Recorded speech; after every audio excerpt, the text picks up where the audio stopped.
Now, the government's bringing new restrictions into place that will allow police to arrest people wearing face coverings, as well as those who block roads. This is if they're out protesting, by the way. Yes, Number 10 hopes that these measures will crack down on dangerous disorder. Well, it follows months of pro-Palestine demonstrations and disruption by groups like Extinction Rebellion. Well, let's speak now to former Met Police Detective Peter Bleksley. Good to see you this morning, Peter. What do you make of these new laws, then?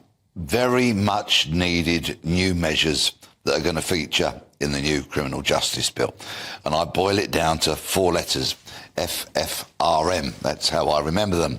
Firstly, face coverings at demonstrations.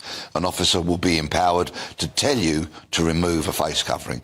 And if you don't, you will be arrested. Well, we hope they'll be arrested, because all these measures are going to need robust policing. So senior police are going to have to grow a spine in order to enforce these laws if they get onto the statute book.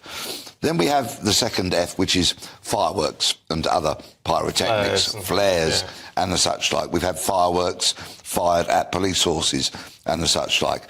So a new offence to cover that.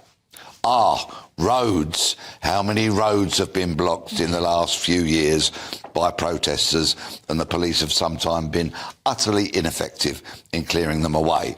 So this law is going to bolster the powers available to the police to do that. And finally, the M, memorials, war memorials. It's going to be an offence to clamber aboard and therefore disrespect a war memorial. Quite right too. OK. Let's talk about Abdullah Zaidi, should we? Because we've been talking about this for 8 days now, would you believe? How is he still evading the authorities, Peter? The question on so many people's lips. The latest CCTV that was released by the Metropolitan Police yesterday is still from last Wednesday, so over a week old. But what it does show is that he crosses Westminster Bridge. In fact, he walks past New Scotland Yard. I mean, if they wanted to know where he was, they could have opened the window and had a look. But I'm not criticising them for that, obviously. It's just the route he took. And then he crosses Vauxhall Bridge as well. And he does go along roads and embankments that are very much adjacent to the River Thames. So, of course, many people are asking, was he contemplating perhaps jumping into the Thames and therefore ending his life as he took this rather strange route? It wasn't the route of somebody who's waiting to be picked up, for example, or otherwise helped to be spirited away. It's very unusual, and that question will remain, did he go into the water?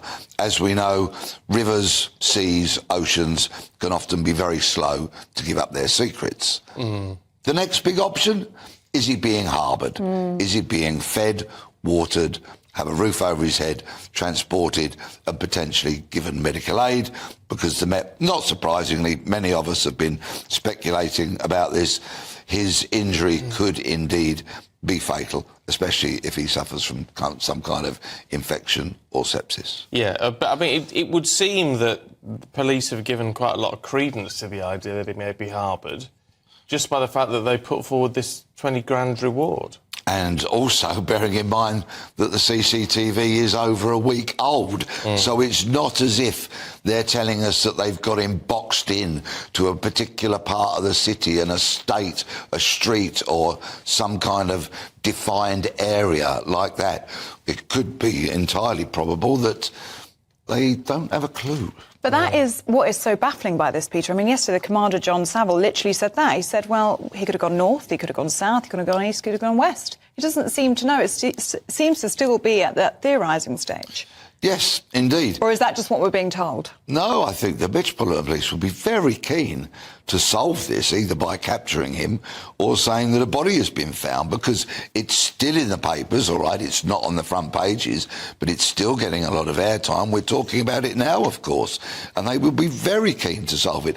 But analysing the CCTV, is very, very time intensive and resource intensive, because you have to watch it in slower than real time, because people can appear and disappear very quickly. Sometimes you've got to rewind it again and have another look and then find another network to try and piece him step by step from one network to another. Are we being unreasonable then in the pressure that we're putting on the Met to find him?